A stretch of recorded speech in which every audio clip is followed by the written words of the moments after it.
लागत मात्रा लाभ संबंध अथवा संविच्छेद विश्लेषण। अब हमारा छठा चैप्टर है ये।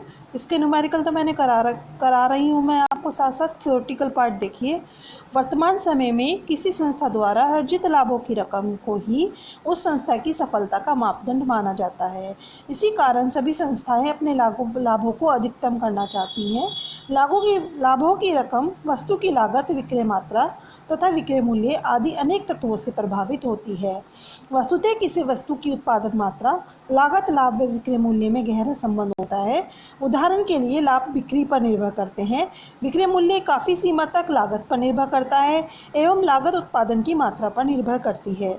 जब एक लेखापाल उत्पादन के किसी भी स्तर पर इन तत्वों का विश्लेषण करके इनमें पारस्परिक संबंध स्थापित करता है तो उसे लागत मात्रा लाभ विश्लेषण या संविच्छेद विश्लेषण कहा जाता है। लागत मात्रा लाभ अथवा संविच्छेद विश्लेषण किसी व्यावसायिक संस्था की विक्रय मात्रा के संबंध में उसके आगमों एवं लागतों का विश्लेषण करके विक्रय के विभिन्न स्तरों पर लाभ की स्थिति का अध्ययन करने की तकनीक है।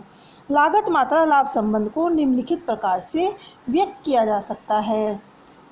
नंबर 1, उत्पादन की मात्रा व उत्पादन की लागत में ऋणात्मक संबंध होता है, अर्थात उत्पादन की मात्रा बढ़ने पर लागत कम हो जाती है। नंबर 2, उत्पादन की लागत एवं लाभ की मात्रा में ऋणात्मक संबंध होता है, अर्थात उत्पादन की लागत कम होने के साथ साथ लाभ की मात्रा बढ़ जाती है। नंबर 3, उत्पादन की मात्रा एवं लाभ की मात्रा में धनात्मक संबंध होता है, अर्थात उत्पादन की मात्रा बढ़ने के साथ साथ लाभ की मात्रा में भी वृद्धि हो जाती है। लागत मात्रा लाभ संबंध का महत्व निम्नलिखित है। नंबर 1, इस संबंध की सहायता से ये जानकारी मिल जाती है कि संस्था का संविच्छेद बिंदु क्या होगा, अर्थात बीपी पॉइंट क्या होगा। बीपी कहते हैं no profit no loss point. इस संबंध की सहायता से ये पता चल जाता है कि एक निश्चित उत्पादन किए जाने की दशा में कितनी लागत आएगी।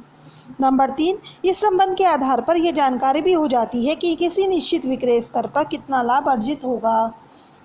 नंबर 4, यह संबंध यह निर्धारित करने में भी सहायक होता है कि एक निश्चित लाभ प्राप्त करने के लिए संस्था को कितना विक्रय करना होगा।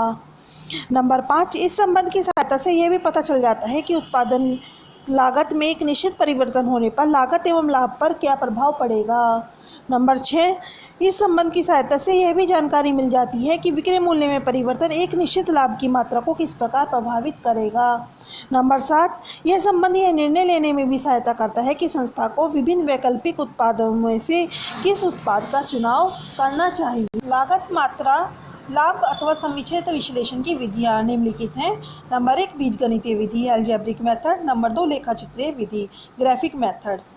बीजगणितीय विधियाँ एल्जेब्रिक मेथड। लागत मात्रा लाभ संबंधों का अध्ययन करने के लिए निम्नलिखित बीजगणितीय विधियों का प्रयोग किया जाता है। नंबर 1, अंशदान कंट्रीब्यूशन। नंबर 2, लाभ मात्रा अनुपात प्रॉफिट वॉल्यूम रेशियो। नंबर 3, संविच्छेद बिंदु ब्रेक इवन पॉइंट। नंबर 4, सुरक्षा सीमा मार्जिन ऑफ सेफ्टी। अंशदान कंट्रीब्यूशन बराबर होता है सेल्स माइनस वेरिएबल के। लाभ मात्रा अनुपात पीवीआर बराबर एस माइनस वी बटे एस गुना 100। संविच्छेद बिंदु बीपी बराबर फिक्स कॉस्ट बटे सेल्स माइनस वेरिएबल गुना सेल्स। मार्जिन ऑफ सेफ्टी बराबर सेल्स माइनस बीपी। अब नंबर 2 पार्ट आता है संविच्छेद विश्लेषण की लेखाचित्र विधियाँ graphic methods of break even analysis. लागत मात्रा लाभ संबंधी सूचनाओं को ग्राफ पर भी प्रस्तुत किया जा सकता है। ग्राफ से प्रबंध एक नज़र में ही व्यवसाय की स्थिति का मूल्यांकन कर लेता है, क्योंकि समस्त सूचनाएं तुरंत स्पष्ट रूप से सामने आ जाती हैं और विश्लेषण आसान हो जाता है।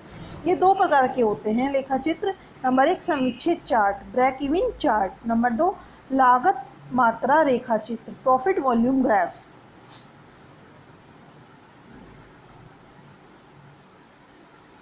संविच्छेद चार्ट उत्पादन, विक्रय तथा लाभ संबंधी सूचनाओं को ग्राफ पर प्रस्तुत करने से तैयार होने वाले चार्ट संविच्छेद चार्ट कहलाता है।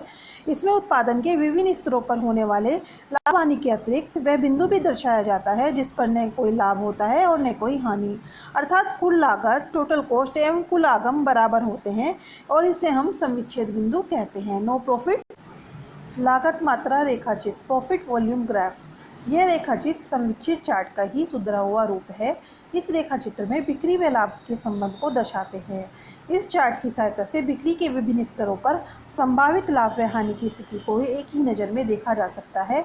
विभिन्न विक्रय मूल्यों पर सुरक्षा सीमा का निर्धारण भी इस चार्ट के द्वारा आसानी से कर सकते हैं।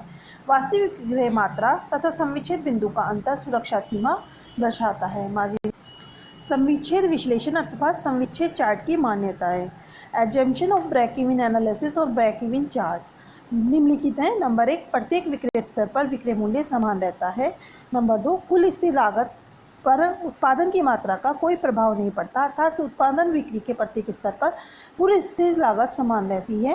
नंबर 3, प्रत्येक उत्पादन स्तर या विक्रय मात्रा पर परिवर्तनशील लागत प्रति इकाई में कोई परिवर्तन नहीं होता।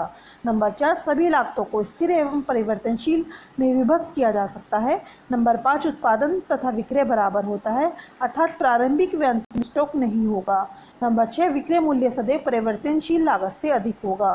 नंबर 7, एक से अधिक वस्तु का उत्पादन एवं विक्रय होने की दशा में विक्रय मिश्रण में कोई परिवर्तन नहीं होता, अर्थात विक्रय मिश्रण अपरिवर्तित रहता है अथवा एक ही वस्तु का उत्पादन किया जा सकता है। संविच्छेद विश्लेषण की सीमाएं निम्नलिखित हैं।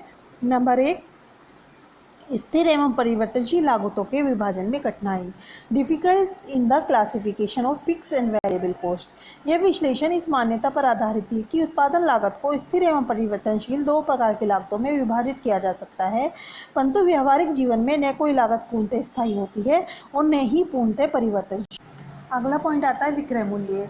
यह विश्लेषण इस मान्यता पर आधारित है कि उत्पादन एवं विक्रय के सभी स्तरों पर विक्रय मूल्य में किसी प्रकार के कोई परिवर्तन नहीं होता, अर्थात सभी स्तरों पर विक्रय मूल्य पूर्ववत ही बना रहता है।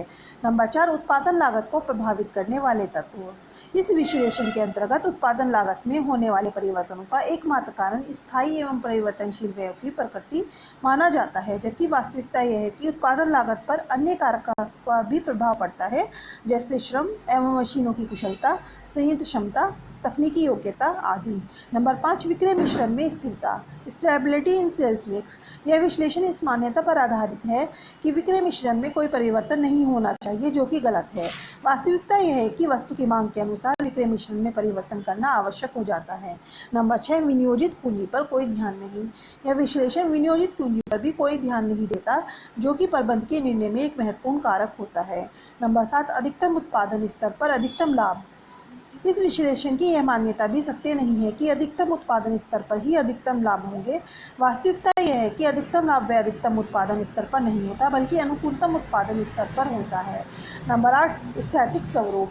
यह विश्लेषण स्थैतिक स्वरूप का होता है। वस्तुतः यह विश्लेषण अपेक्षाकृत स्थिर दशाओं में अधिक उपयोगी रहता है, अतः लागत एवं आगम की परिवर्तित दशाओं में यह विश्लेषण बहुत कम उपयोगी सिद्ध होता है। That's all.